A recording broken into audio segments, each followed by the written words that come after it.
Welcome back to the Blue Door Pub Thunderdome for another Bull with Andy Carlson, Minnesota's 87th best daily podcast. Sports and other stuff. Sports adjacent, 5 days a week. Tell a friend, spread the word, because that's how we grow. A word of mouth. We don't have a marketing budget, although Allie does wonders on the social media and whatnot. But, yeah, tell a friend. Because, there's so much sports talk radio out there. Tell someone else about this, because it's weird, because we don't market ourselves as a sports talk show, but it always devolves into sports, because it's weird. I prefer the show to be like a buffet, and a lot of other shows, whether they be political, whether it be comedy, whether they be sports, it's all one note. It's like a Chinese, Italian, French restaurant. No, we want this to be the world buffet. Have you ever gone to Treasure Island and they have that massive buffet? Or you go to any buffet in Vegas, they have everything. They got sushi, they got pizza, they got oysters, they got prime rib. That's what we want this to be. Oh, this show is the Bacchanal buffet at Caesars. Oh, man.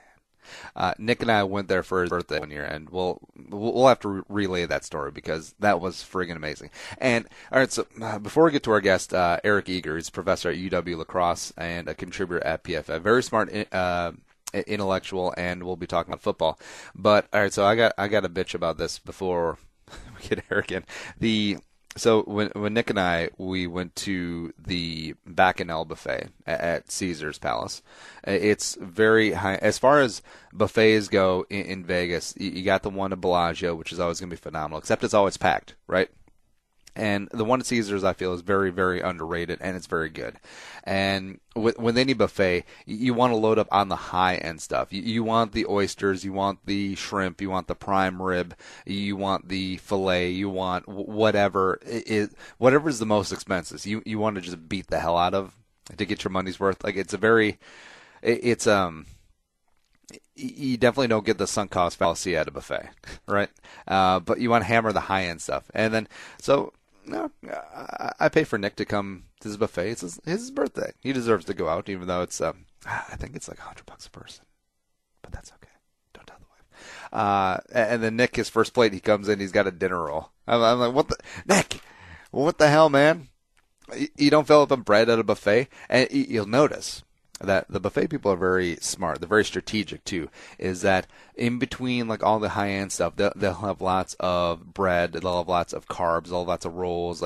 Also, even when they do their sushi at a buffet, which, by the way, I don't recommend a sushi buffet, or sushi at a buffet. Sushi buffet is perfectly fine, but a sushi at a buffet, no bueno, because it's the perfect mix of a sushi roll between meat, veg, and rice is about 50-50, maybe 60-40 meat, right? But it's inversed. It's 70% rice, because they want you to get full. They want you to fill your ass up and all that stuff. But yeah, I digress. I don't know what we accomplished, but Amazon.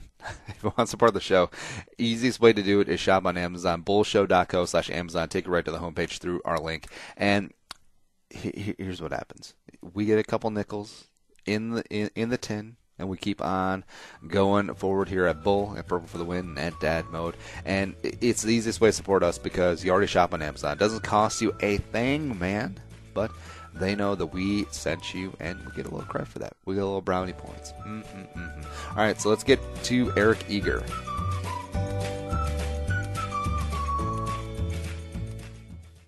And coming back into the Blue Door Pub Studios, we got our man, Eric Eager, the doctor, the professor. I guess that makes me Gilligan or Marianne, one of the two. Follow him on Twitter at EricEager82, contributor at PFF, and tenured professor.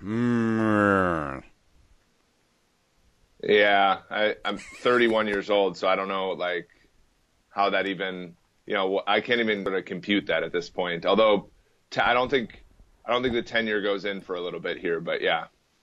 Now, what does tenure exactly mean? So they can't fire you, essentially? Well, and that's another thing. I haven't even. I think it's if they decide to abolish the mathematics department here, then I think that's something. There's also, of course, the whole misconduct you can you can run into. But it was put into place like sort of a while back. For example, if you were studying like how smoking influences like your likelihood of cancer, you sort of want an independent researcher there, and like of course if you're being paid by a company, you sort of lose that independence, and I think that's where it sort of come in, and then obviously, so this is idea of academic freedom, but obviously like over the course of time there have been tons of people who have ended up sort of taking advantage of it, and it ends up in many cases helping the people who need it the least, and then it's one of those things that I thought about it, obviously, but it's not something that it wasn't sort of end goal of mine in any regard. I just like doing a good job. Yeah, it's we could have a whole hour, and I'm sure we will down the line, about how academics and unions and tenure were built to give the teachers and the professors peace of mind, but you definitely see a couple taking advantage of it. Like I can think of the worst high school teachers and professors I've had when I went to school, and they were all the oldest ones. And I get that you're young and you're bright-eyed, bushy-tailed, and you want to help kids. And you will see older professors that still have that same desire and luster and commitment to education, but some other ones are just completely checked out. Yeah, right. And yeah, so I don't disagree in terms of that there are horrible examples. I think for me it's kind of cool, like, once this goes through the Board of Regents or whatever, it'll be something where I have the freedom to do stuff that I wouldn't necessarily do. So there's, to actually get tenure at a university is fairly substantial in terms of you have to publish a lot of papers, you have to get good teaching reviews, and it takes a little bit of time. But in some sense, it allows you to explore different topics that you had never thought of exploring before. I don't know, what happens when you decide to slough off on the offensive line for 10 straight drafts? Like, what happens to a team? Hey, we drafted Fusco, 6th round, slippery rock. And the funny thing is I saw an article that was, that sort of talked about how, he's an example of the Vikings' poor drafting of the offensive line. And I'm like, you got 2, 3, 4 years of a good starting player from Fusco out of a 6th round pick. He's like the anomaly. You know what I'm saying? Like it's the TJ Clemmings and the Willie Beavers, and those are the people that, the players we should be making an example of. Fusco gave you about as good as he's going to give you in terms of what you would expect out of a 6th round pick. Same with John Sullivan, those kind of guys. But I don't know. What's nice about seeing them get rid of Fusco this offseason is that there's almost no chance they do nothing with the offensive line, which is good. Now, does the math bear out? I don't know if you look directly into this, that it's much better to invest a lot of high-end draft capital, first, second, third round picks into the offensive line, like Dallas has, like Detroit, like Cincinnati, like Tennessee, or is it supplement with free agents, takes hit on some late round guys, spend some first round picks on tackles, like some other teams have done, or just treat the entire thing like a science project, like the Seahawks? I would say pre PFF, where we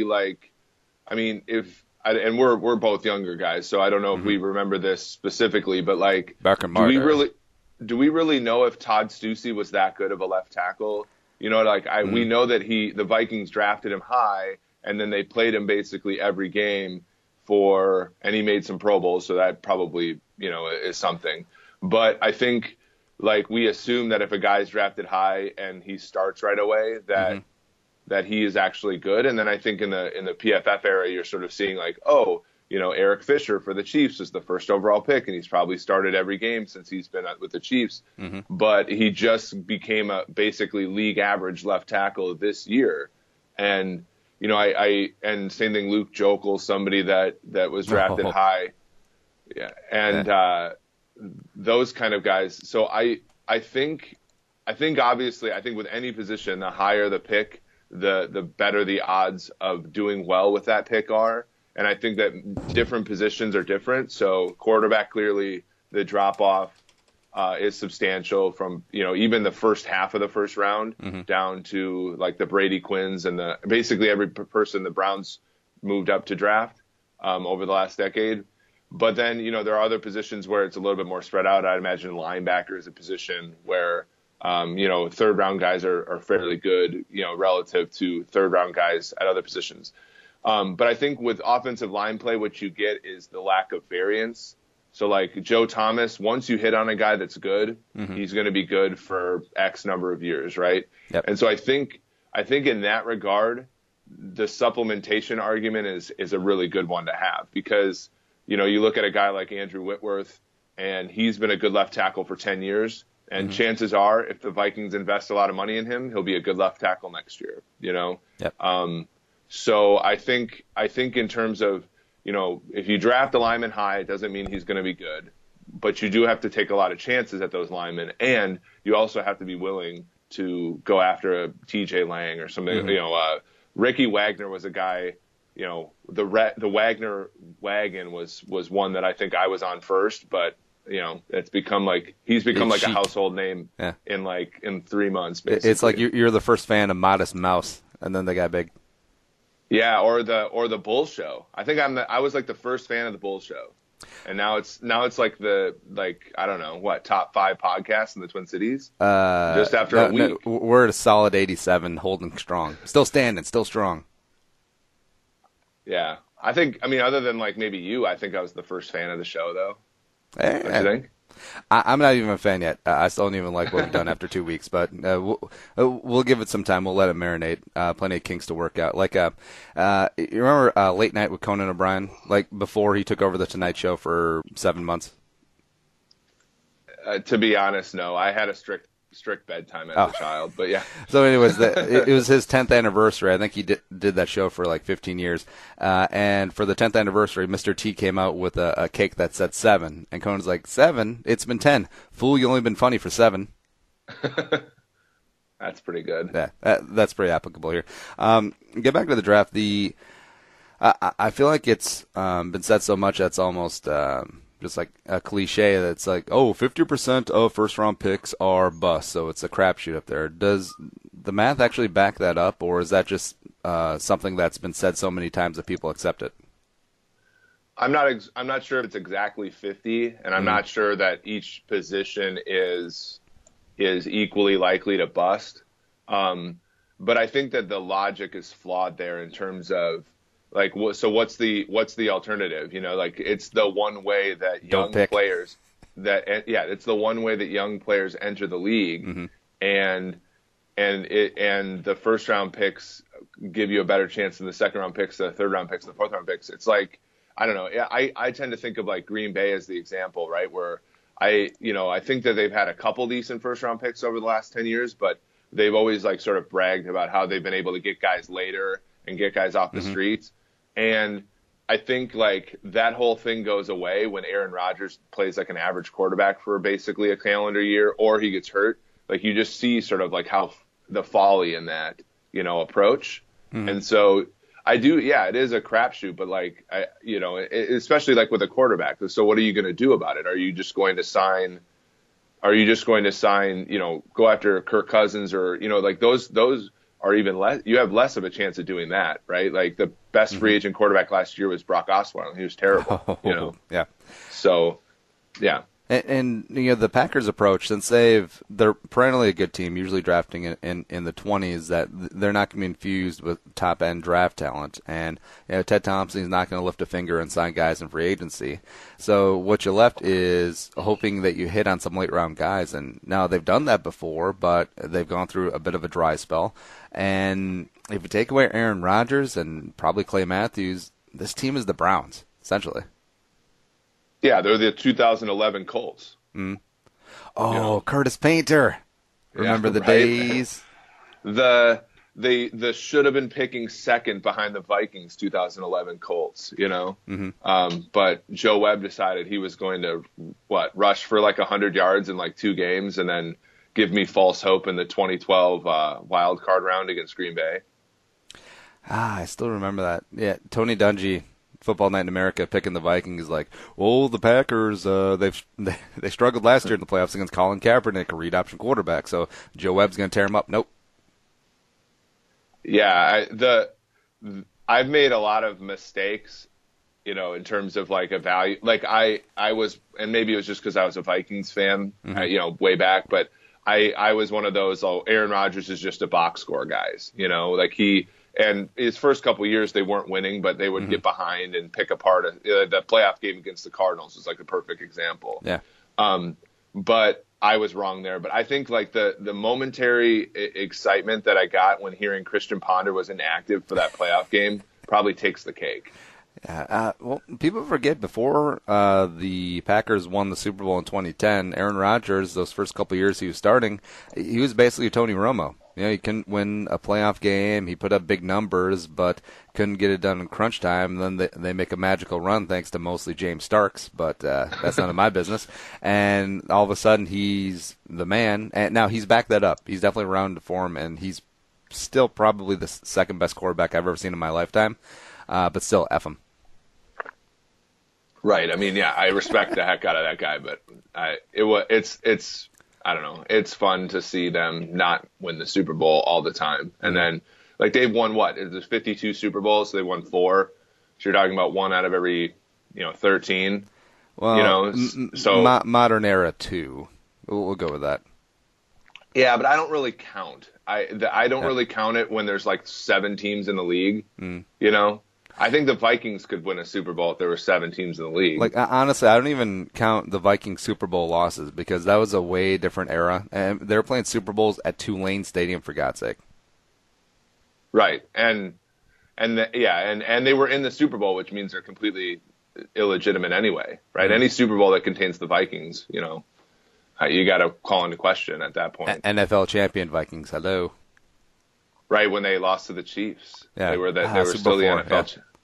That was the only one they were favored in, by the way, which, I don't know. It softens the blow a little bit, doesn't it? No, not really.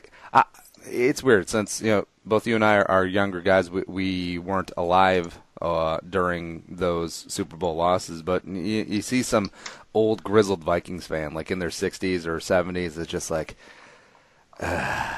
losing in the Rose Bowl to the Raiders, got her ass kicked. Sammy White died. I understand. Like, getting your rear end handed to you on national television has to be tough, and especially that was at the Rose Bowl in front of 105,000 people. That's gotta be embarrassing. Now, would you rather your team make the Super Bowl, lose by 50, and just a complete ass kicking, or lose how the Falcons did? Oh, easy. The 50. Yeah. Easy. I mean, so we remember 41 Donut, and of course this is a championship game, but we remember 41 Donut way less vividly than we remember. We forget that, I actually rewatched the game maybe 2 years ago, and we forget that they were down 14-0 in that game before they even had the ball. They were out there with Anthony Bass at safety and some rando Robert Tate at corner, and the Giants just marched, and then they hit one of those bloop kickoffs, and Mo Williams fumbled it, and then they scored. The Vikings didn't even have the ball, and they were down 14. Now, that big game was basically over right away, and it's sort of. But we were all, I know we were young, but we were all 20-7. We're up. We have the ball. We're going to go march again and go up 28-7 before halftime. And Chuck Smith gets around the edge on Todd Stussy, and then we're in the meat grinder there. And even then, Matthew Hatchett caught that touchdown for us to go ahead, and then and Robert Griffith drops 2 interceptions. There's so many points in that game, just like the Super Bowl. There's so many points in that game where the game's over if that one play is made. All right, so my favorite thing from the 41 Donut, I just pulled up the box score, is that in a game where you're down and you end up losing by 41, Dante only threw for 78 yards. How is that possible? Yeah, it's a different era, right? And the funniest thing about that game was that if you looked at the game book, the only player on the Vikings that didn't play in that game was Gary Anderson, because the Mitch Berger was their kickoff guy, and they didn't have an extra point. So the dude in his single bar just sitting there on the sideline, like doesn't even get in. That's pretty. I remember that game because they were making a big deal of like, oh, the Vikings are wearing baseball cleats because of the state of the field in the Meadowlands, and when something called Greg Camella scores that second touchdown, you go 14-0. It's like, oh yeah, deuces, we're done. Dwayne Rudd trying to cover a wheel route. And those are the days. Although it might be for the best because I feel like we would have got our asses handed to us by the Ravens. That 2000 team. Yeah, although so the issue was that, and this was the Dennis Green era in a nutshell, right? Like he took over a team. They had the number 1 ranked defense in like '93, and then basically piece by piece they like trade Chris Dolman. They get rid of Carl Lee and like all these stalwarts that the Vikings had. By the time they got to 2000, their defense was a hot mess. Yeah. And like you had John Randall playing basically outside linebacker. You had, Ed McDaniel was over the hill. You had Robert Tate was playing wide receiver like the year before, and he was their number 1 cornerback in 2000. And pride of Cincinnati. That's right. That's right. And they were one of the lowest ranked defense in the league. I think the only thing that they would have helped them is that the Ravens offense, if they could have stopped the run at all in that game, they might have had a chance because Trent Dilfer was Trent Dilfer. And their offense, I don't know, it's just weird. I don't know. The Vikings defense was really just the issue there. And then they got into a funk. I think Dante threw an interception into the end zone to Chris Carter when they actually had a chance to maybe cut the lead in half. And the ball, it was one of those like Peanut Tillman on Randy Moss interceptions. And their offense just never got in sync. Robert Smith kind of had a knee injury at the end of that. Remember that year he rushed for like 100 yards a game. And by the time they got into the playoffs, he was kind of useless. So, it was just a rough one for the Vikings. Oh, Vikings were favored by 1. I know. Isn't that crazy? On the road. On the road too. That's fantastic. I want to talk to you about PFF. So you recently got back from like a little PFF summit. Yeah, I mean, I think what's really, so not to get into any of the details, but I think what's really cool is that PFF is constantly trying to constantly get better. So I was in Cincinnati to work on some of the analytics projects there, and I don't know, the funny thing about, working for a company like that is you hardly ever get to meet anybody. You're always on these like emails or Skype calls or whatever. And so it was finally cool to meet some of the people I had been working with for a couple of years, in person. And yeah, it's just sort of cool. The company is one of those, I know people get, an impression that, analytics people and scouts and all those kind of things are kind of, they act like they have the answers with almost no regard for, but I think that is not the truth. I think what's really cool about a place like PFF is they're constantly trying to improve, constantly trying to understand the game better. And that was kind of what we were, working on, just a few of us at the office. Did you guys last just weekend. nerd out and talk about math stuff, or did you talk about like normal person stuff? A little of both. Like and so for example, like I was writing the spread column this year, and I was just sort of talking about some of the issues with, picking game. And this year was a weird year because the favorites in the NFL did better than they normally do. But it's just sort of thinking about, okay, like, well, how are we conceptualizing these things? Well, how can we be better? How can we provide, better insight to the consumer and everything like that? So, yeah, but a lot of it was like 8 hours in a room, just, nerding out over sort of how to evaluate things. Now, was there some partying involved? I could see your perfect ratio of Patron to salt is 16-1. I'm one of those people who takes the goodness of beer at blind faith. So once I realize, once I take a sip of that, indeed, Andy, I have total faith that it's all the right ratios. I like that. I can get on board with that. Now, I have a saying though, like, and I have a saying that life is too long for cheap beer and life is too short for expensive wine. So yeah. that's my only philosophy when it comes to drinking. Yeah, that's a very good take, because you can definitely, like the layperson, we'll say, can definitely tell the difference between cheap beer and high end beer, but you're pretty hard pressed to find the difference between expensive wine and like $3 Chuck from Trader Joe's. Absolutely. I mean, and I think on Freakonomics they almost prove that in terms of, Oh like, yeah, I love that episode. yeah, they made the taste testers kind of look like it'd be like if PFF couldn't tell the difference between Kirk Cousins and Brock Osweiler. You know what I mean? But that was a similar embarrassment. I feel like the taste testers. Well, Brock Osweiler won a playoff game. For the listeners, the background is like there was a wine club of I forget what it was. It was like a dinner/wine club, and then they would always pick out these expensive wines. And then one time, they swapped it out for cheap wines, and they couldn't tell the difference. Which essentially, I feel like. Beer snobs are like this to a degree, but wine snobs are still like 1-1 as far as the power rankings of annoying pretentiousness. And it's funny that the rug could just be pulled out from under them. Like, it's like when they do vodka testings, like all the high-end vodkas, and then Smirnoff wins. Right. Yeah. It would be as if, like, Bud Light or something like that would be the winner, which, like you said, like lay people know the difference between good beer and bad beer, I feel. And maybe at the very top end, like, what is the difference between the very, very best and just simply good? Maybe there's not a ton of margin there, but there's certainly, I mean, even somebody like me who doesn't drink very often can certainly tell the difference between Busch Light and even something like in the middle of the pack, like Blue Moon, Wait, so you're telling me that as someone who doesn't drink a ton, you can tell the difference between Red Dog and Stella or Spaten? Right. Or, not to plug Wisconsin here, but like Spotted Cow. And, oh God. Yeah. And basically anything, right? I think Spotted Cow and Culver's are the only two redeemable qualities about Wisconsin. The Dells are okay.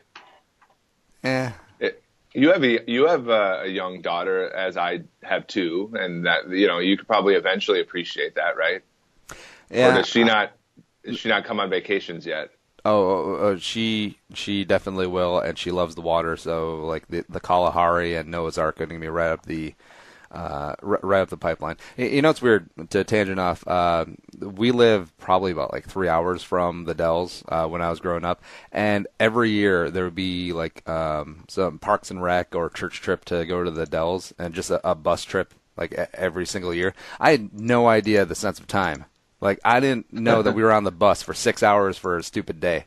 Like, if I'd have known that now, I would have protested. Like, this is before iPods, even, when I was a younger kid, even before, like, portable CD players. I'm like, oh, damn, the hell do we do for 6 hours? I have that thought all the time. Like, what did I do for even a 45-minute drive? Or, I remember, 10 years ago, I was an intern at the U, and it was like, I took the city bus every single day. It was like an hour each way. And I think I read books. Like, that's what I did. But, like, just, it was so quaint, right? But, like, what did we do? Or you checked your Motorola Razr. Yeah, if you got any electronic mail recently. Yeah, and I don't even think back then, I mean, I was always a little bit of a technology, I wouldn't say, I was behind the curve until just, relatively recently. Oh, you just got a Palm Pilot last year? Yeah. And I do, my dad was actually a guy who had the latest Palm Pilots. I always thought it was like, he would just be on that, like, like at church or like when I'm talking to him, and I'm like, this is annoying. And then like later in life, I always, I eventually tried to curb that, but I think I've succumbed to technology as is everybody else. Over under 15 years before there's an actual like physical implant as far as technology goes. Like we got our phones, we got the smartwatches. How soon before there's like an actual chip in like your wrist or on your retina or like contact lenses, something like that? So like when you buy a Fitbit, it comes with like the surgery to put it into your wrist. Yeah, or I think contact lenses is going to be the next thing. Yeah, Like how they did Google Glass for a while, and like Yeah, that's kind of cool. Yeah, I thought of Google Glass, but Google Glass was kind of a failure, wasn't it? So maybe I mean, they have to go back to the drawing board there. But yeah, you're probably right in terms of, how we sense things and eventually like sort of, what's going through our brain. But I would certainly hate to have my thoughts projected anywhere other than my own brain. No, don't worry. It just goes to Google or Apple, and they're not going to do anything with that. Never. Yeah. It's like when the iPhone 5 came out. It's like, oh, you can unlock it with your thumbprint. I'm like, yeah. This is going to be unhackable, and they're never going to use this for nefarious purposes. Please. Ever. It's just dumb. But yeah, it's going to turn into like a first-person shooter HUD. Mm-hmm. Yeah. I'm missing the reference there, though. Oh. But I'm 9 for 10 with you on references usually. But so a heads-up display, like when you're playing a video game like Call of Duty, when you put the contacts in, you'll be able to see like what your heart rate is, what your cholesterol is, what your blah, blah, blah is, what's on the New York Times. You can watch ESPN out of one eye. It's going to be great. You can blame my dad for never letting me have a PlayStation growing up. What? Never. I mean, I played Madden. Are you a Quaker? You can tell me. No, but I played Madden on the PC, so like I knew like if I wanted to like juke right, it was like the combination of F and V on the keyboard. That's how kind of a nerd I was. I feel like every video game is better on PC except for sports. Like sports, you need a controller, but like shooter games, PC all the way. Yeah. I guess I'm talking to a guy with massive wealth of experience with video games. That'd be like me, like people trying to determine how good wine is. Or me like going over to Russia and be like, Kyle Shanahan just sure ran it. Yeah. So what were you thinking during the course of that game, though? I mean, yeah, bringing it back to the Super Bowl. The once Alford had that pick six to put Atlanta up 21-0, I'm like, I didn't think it was over, but I'm like, damn, this is going to be tough. And then they settled for a field goal towards the end of the first half. And when the Patriots kicked off and then they stopped Atlanta 3-and-out first drive of the second half, I was thinking, all right, now we can have a game of it. But then the Patriots punted, and then Falcons came down. Tevin Coleman scored on that pass. I'm just like, okay, this might be over. Yeah, and the weird thing is I thought that the Falcons-Packers game was going to be more like what the Super Bowl ended up. You know how the Falcons get out ahead, and you're just waiting for their defense to kind of self-destruct, and it never materialized against Green Bay, and I think in many ways because Atlanta kept their foot on the gas, and like just never got stopped. And I think that same kind of like orientation towards, game flow hurt them in this game because the Patriots really did take advantage of a couple plays where Atlanta was trying to be aggressive and it ended up, in a turnover or lost yardage that like took away expected points and all this kind of thing. But yeah, I thought it was especially that 14 when they were down 14-0 and they had that drive that was basically sustained on holding penalties for Atlanta. And then I figured, okay, this is where it's going to happen. And then Brady threw the pick six and still though, like they had the ball at the end of the half and they drive down and they only end up with a field goal. Right. And that was sort of interesting in terms of, they're down 21-3 instead of 21-7. And then the other thing that like I thought that they didn't have a chance was when they were down 28-9 and they drove down and they just kicked the field goal to get it to 28-12. I thought that was like, I thought there was a couple particularly like the drives where the Patriots actually did have a chance and then they just, they settled for 3 and they still ended up being okay again because their defense turned over Atlanta when Atlanta was trying to be aggressive. Now, do you subscribe to the blame Kyle Shanahan, should have ran the ball, especially after that amazing Julio catch, or was there more factors in the collapse? Well, I would say, I take it back to the Green Bay game. you put your foot on the throat, and it generally works, and it generally just demoralizes the other team. I think that happens 9 times out of 10.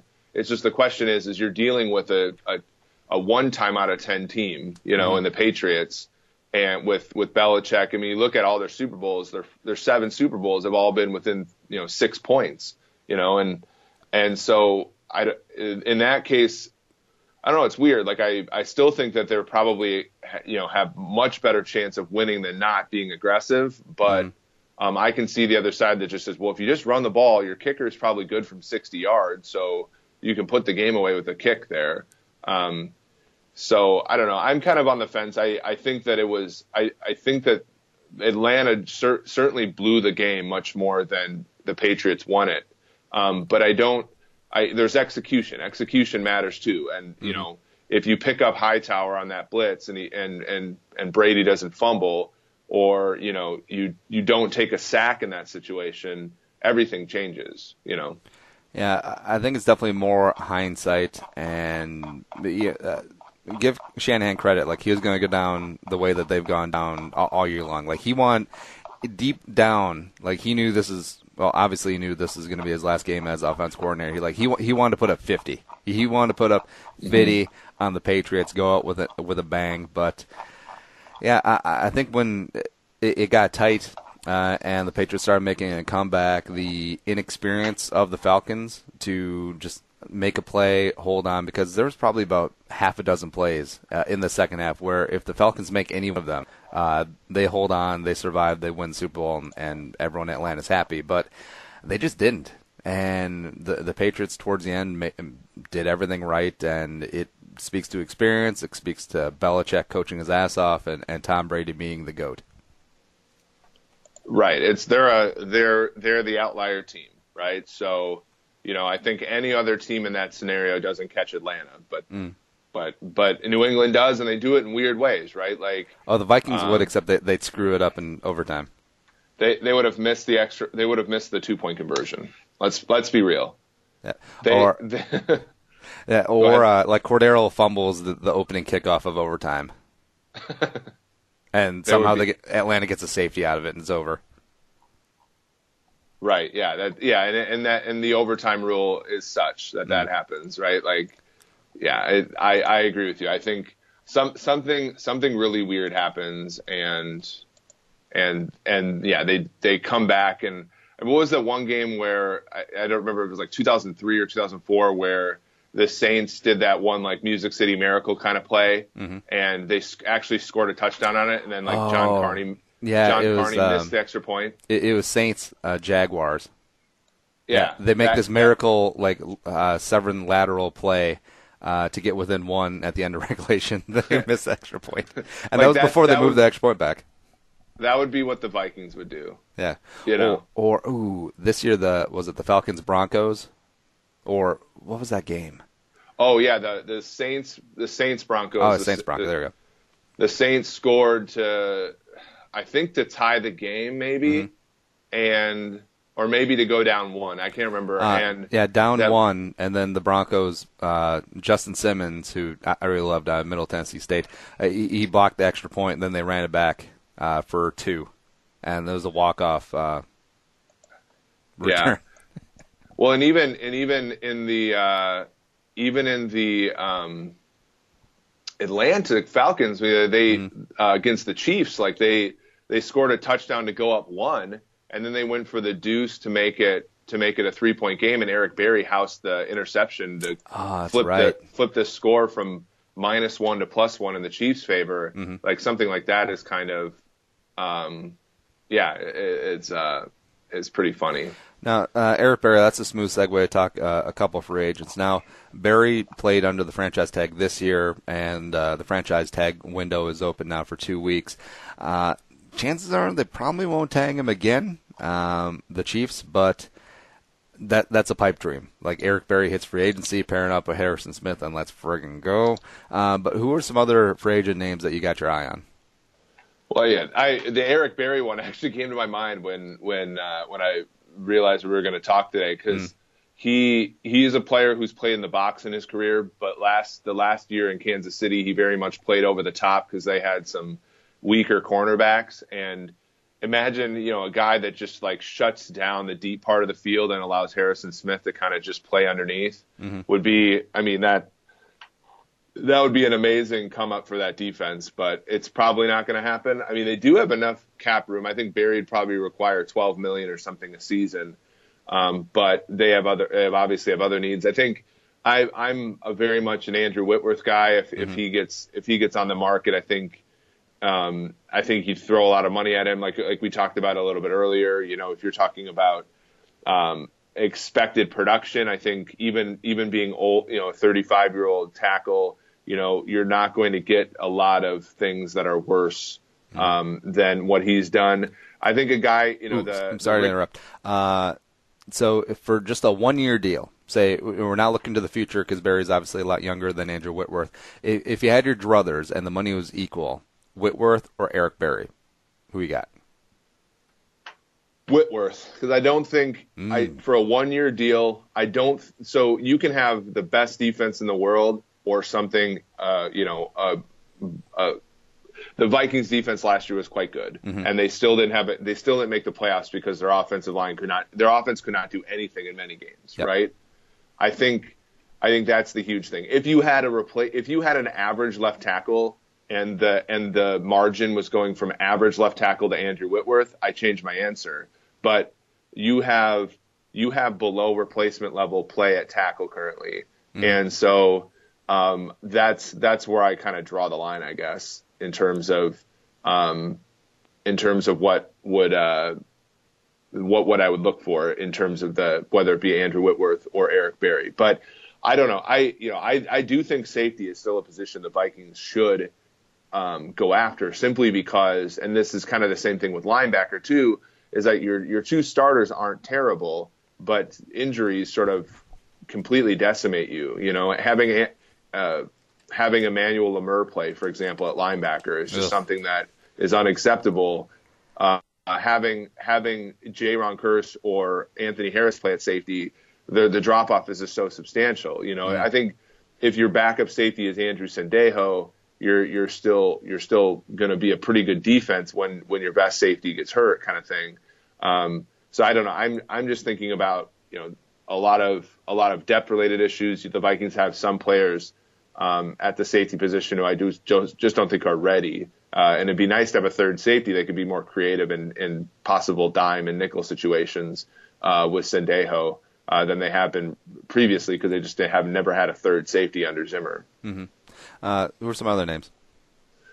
Well, the Ricky Wagner thing was something that I wrote about a few months ago, and I think now that people are starting to figure out who he is and they see that he has a PFF grade of 84.5, they're like, oh my gosh, let's get him in there. I do think it's good to note that he was pretty good this year and he was poor a year ago, and so you have a little bit of an issue with consistency. Yeah, exactly. So you might not, if you throw all the money in the world at Ricky Wagner and he ends up being an average to below average right tackle next year, I don't think you should be all that surprised. And so there's some risk there. I like, the Zeitler from Cincinnati, Lang from Green Bay. Guard's not their most important position on the line, because you can always move Berger to guard and roll with Easton. But tackle is so scarce that you might not actually get a really good tackle. And so in that case, just shoring up the guard, having two good guards with Boone and somebody else would be important. And then Berger's a good center. You have also, to look to the future there. The draft class is replete with interior line talent and very poor in offensive tackle talent. So it would make a lot of sense, especially with the Vikings having a lot of cap room, just to go all in on a couple of tackles.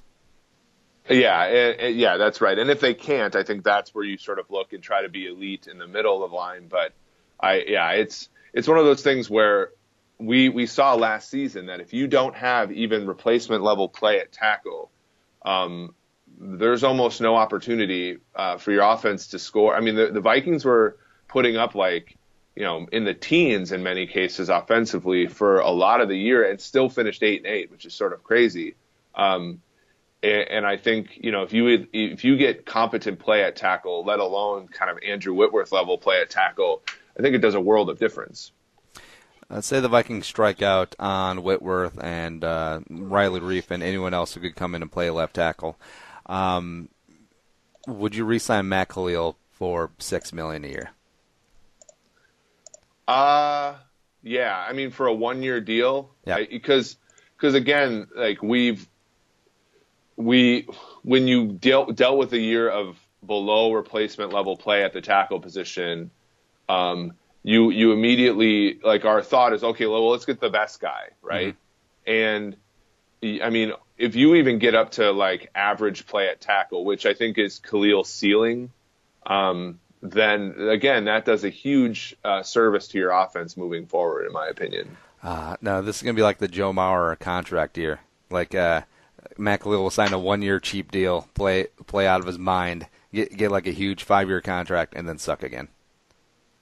Yeah, he'll hit 28 homers over like 16 of which just like went over the lip of the left field wall and at the dome. Yeah, that's something that or like maybe, and I haven't looked at the Vikings schedule intently, but maybe you just run into a bunch of crap right edge rushers all year, and he just looks good because he's beating up on bad pass rushers.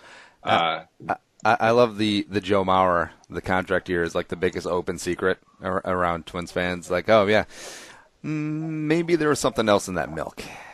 Maybe Joe was drinking more than milk that year. Who really knows? But going back for agents, and you mentioned Ricky Wagner was average last year and then pretty solid this year. Flip side, Riley Reef, who's looks like Detroit's going to let him walk, has been solid in the past, played some left tackle as well before they brought in Taylor Decker, and then this year had a pretty average year. Now, factoring in both, you got recency bias, which would you prefer? I think age is a huge deal, right? So I'm probably looking more towards, although I don't have Reef's age in front of me. He's relatively young. He's coming off his rookie contract. Okay. Oh yeah, he's only a year older than Wagner. Yeah, because he's a first-round pick. Yeah, I would say, and a guy has position flexibility as opposed to Wagner, who's always been kind of a right tackle. I mean, it probably cheaper. I mean, maybe Reef, I think, in terms of the fact that he might just be a little cheaper. And like you said, recency bias is going to go against him. Yeah, I mean, that's a good point. I always thought of him as being a little older, but he's not. So he's certainly an option that they should consider. I think, again, you have to shoot for the fence at first and then think about these secondary options a little bit later, though, too, right? Like, I think Whitworth is the first guy that they call when the whole illegal tampering thing happens. You know, if I'm Andrew Whitworth and it's going to be a 1 or 2 year deal anyway, I'm like, hey, Cincinnati, you're going to have to use a franchise tag on me because it's $14.4 million for offensive line this year. They just set the numbers and it's just like, yeah. Daddy's going to get paid. Like, Daddy's going to play another year or two, but he's going to get his money. Yeah, right. I mean, that and because the Bengals have that option, right? Like that would be that. Yeah, if I'm Whitworth, I'd probably go with that. And there's also the whole like I've been a good left tackle for you for all these years kind of thing that he could pull. Also, Cedric Bowie sucks. So what else are you going to do? Yeah, right. That's kind of, and to get back to the Vikings, like to get back to the defense for the Vikings, that's kind of like Munnerlin's, if you're looking at like nickel corner, and I know our friend Matthew wrote about this yesterday, but like you look at nickel corner and Munnerlin's like, well, yeah, you could try to play ball with me, but every time Mackenzie Alexander went in last year, he was kind of horrible, right? So, why don't you give me a few extra million a year, maybe an extra year on that contract? I mean, this plays into consideration, I think, all those. Yeah, but for the Bengals, the pick that they used in 2015 has so far looked pretty bad. That's so rough. And it's funny. Since the Vikings are in. It's kind of an odd situation. Before, most of the main defensive players are due up to get paid, and you have this nice little bubble, especially if you cut Adrian Peterson, where you do have a lot of cap flexibility. And Andrew Whitworth is probably going to play a year 2, maybe 3 max. And Vikings in open free agency, like if the Bengals balk or they can't come to an agreement with Whitworth, literally can throw 12, 13, 14 million at a 35-year-old left tackle for 1 year. Yeah, and the other thing I think is important to remember in this whole scenario is that, a lot of their defenders aren't coming up for deals anymore, except for Xavier Rhodes, and your first round pick this year doesn't exist, so you're not going to have to pay. You're not going to have to worry about that the financial commitment to that person down the line either. You know what I'm saying? So if you make some poor choices in free agency this year and you have to deal with dead money and all that kind of stuff, you don't have to deal with the first round pick decision, 3, 4, 5 years down the road for 2017, which I think is helpful actually. Now, say the Vikings strike out on Whitworth, they miss on Riley Reif, they don't pick up a left tackle in free agency, they don't re-sign Khalil, they miss out on any left tackle in the draft because they're not in position to take one anyways, plus there aren't many, and the Vikings have to roll out TJ Clemmings at left tackle week 1. Like, what's your general response?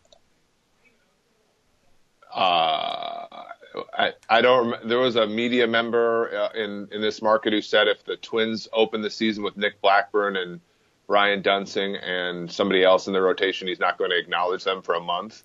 That might be something similar to what I would do. I would say that they would actually put Boone at left tackle before they put Clemmings this year. I feel like that's an experiment a lot of people have been pining for, except Boone. He does the whole, well, I don't really want to do it, but I'll do it if the team thinks that's right. I think he mainly doesn't want to do it because if he's a left tackle, he rightfully should demand more money as opposed to being a pretty decently paid left guard.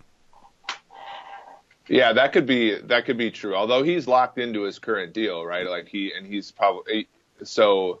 I don't know, and I think he maybe shows a little bit more.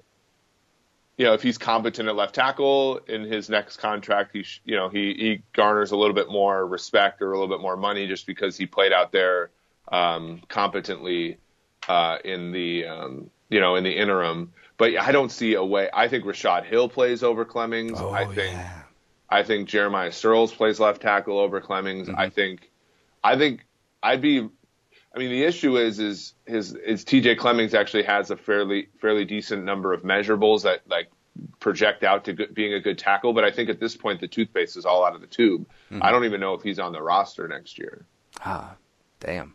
Now to wrap up, as I've taken up much of your time, if you're the Vikings and Eric Berry is the pipe dream, Andrew Whitworth is the clear number 1, rank where they should be focusing their free agent attention and money. Like, give me a top 3 of where the Vikings should be trying to ship their cash. Position-wise? Player-wise. So you can go offensive line, you can go linebacker, you can go safety, you can do whatever. Top 3 guys.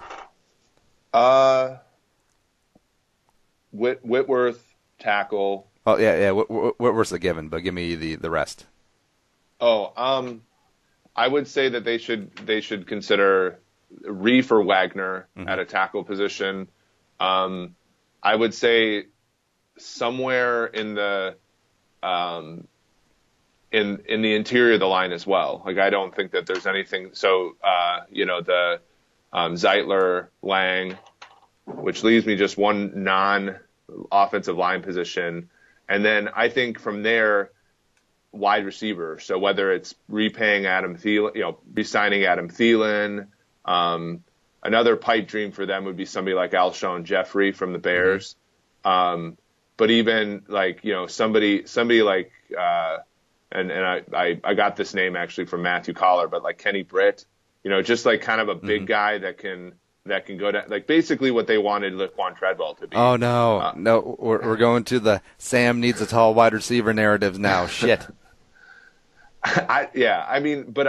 The tall wide receiver thing is, but it's just somebody that, they were absolutely dreadful in the red zone last year. Yeah, and it should go from tall to being someone who can catch a contested ball in the red zone. Like, that should be, because you can be 6'6" and be terrible in the red zone, as we saw Rodney Smith, or you can be Steve Smith size and be a rough rider down there. It's not really a height thing. Yeah, Antonio Brown creates separation in the red zone. It doesn't matter that he's 5'10" or something like that. Mhm. I absolutely agree with you. I think, and it just happens that Alshon Jeffrey is tall, right? Yep. And he's really good, but he gets hurt a lot. There's that kind of thing.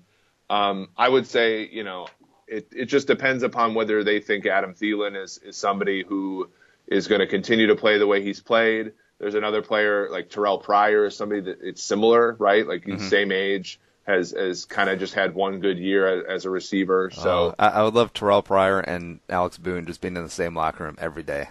I forgot about that. Just, so maybe hey, not. Hey, man, heard you talking about me.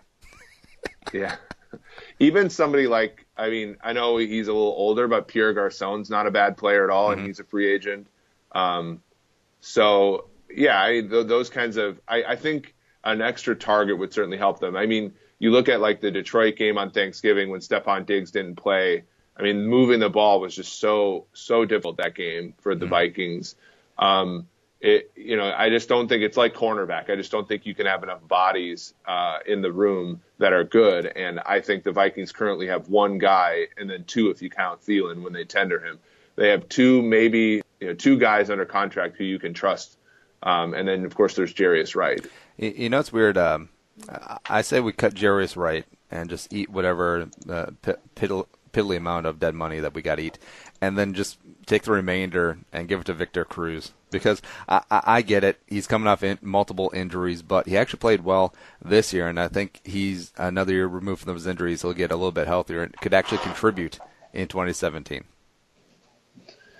Yeah, I think I'm a little bit less optimistic about Victor Cruz, but I certainly think that if you put him in the right offense and, yeah, he has a year away from those injuries and the expectations are proper, then he can be somebody that's valuable. Yeah, I'll take him as a wide receiver 4. Yeah, especially on a team like the Vikings that never runs 4 wide receiver sets, because they always want Rudolph in there for the off chance that he'll catch an 8-yard pass on 3rd and 7. Which is few and far between. Right, I said off chance. All right, well, I've taken a bunch of your time, but what's coming up from the offseason from PFF? Yeah, so a lot of the people in the company are currently working on the draft. That's something I've been mostly sort of diving into some analytics questions, and that's been taking up a lot of my time. But yeah, I think what if people are again interested in the product, I think they can expect some pretty cool things coming up in the future in terms of product development and like offering the fans and people a lot of good content and things like that. So, and then there'll be a lot on the site about free agents. So I know I wrote an article yesterday about like who we think should be franchise tagged and that kind of thing, or who we think will be franchise tagged. So that's something too. So yeah, just kind of leading up into the draft, there's almost sort of no off season with football. Yeah, I love that. He's Eric Eager, the professor. Follow him on Twitter at Eric Eager 82. Thanks, man. Yeah, no problem. Thanks for having me.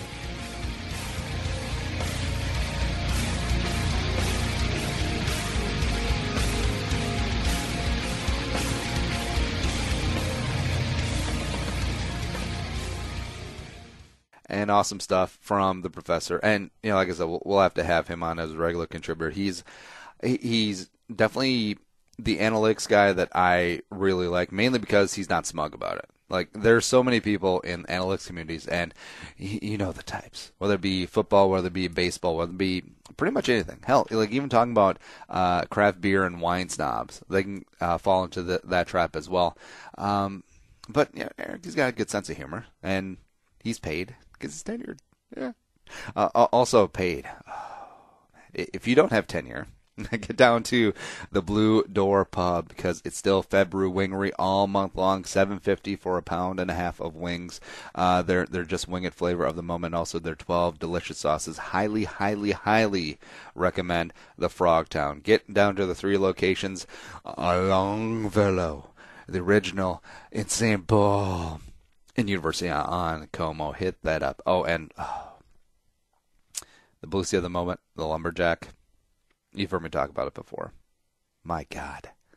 Life-changing. If you want to support the show, Tell a friend, spread the word about us, and tell your friends, tell your brothers, tell your sisters, tell your mom, tell your dad. Let's get the word out there about Bull with Andy Carlson, the conscience of Minnesota, the guilty conscience of Minnesota. Either way, we'll work something out. Show's available on iTunes, Stitcher, iHeartRadio. Check out our YouTube channel. The website is bullshow.co. Also like us on Facebook. Definitely making some waves and growing there as well. If you enjoy the show, add to the Jerome Army. And thanks a lot to producer Allie for making me not sound so stupid today. Just for today. But for Eric Eager, I'm Andy Carlson saying, and Young. We'll talk to you Friday.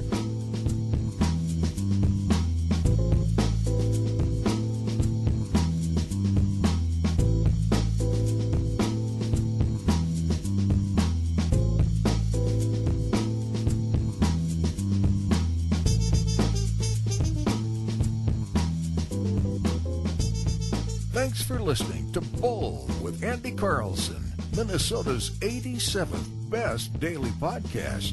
Download the show on iTunes. Everyone's middle name is Jerome.